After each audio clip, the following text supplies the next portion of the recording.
అయిపోయిందిరా జరుగు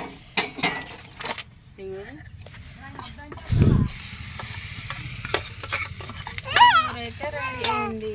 మా పిల్లలు అయితే మస్తు సంతోషపడుతున్నారు. అమ్ములు నీ ఫేస్ చూపి తిందావా ఇప్పుడు తిందావా అని చూస్తుంది పాపం. మీకు చింతపండు పులిహోర ఇష్టమా? చింతపండుదే ఇష్టం. నాకు కూడా చింతపండుదే ఇష్టం. చింతపండు పులిహోర చాలా మంది ఇష్టపడతారు. కానీ మా పులిహోరలు అయితే మేము ఎప్పుడు పులిహోర చేసినా ఇక్కడ పల్లీలు వాడం. పల్లీలు వాడంగా. కానీ పల్లీలు వేస్తే మస్తు ఇష్టం నాకైతే. మాకు అందుబాటులో ఉండవు కాబట్టి వేయం. ఇక్కడ షాపులు కూడా ఎక్కువ తీయరు. షాపులు కూడా తీయరు.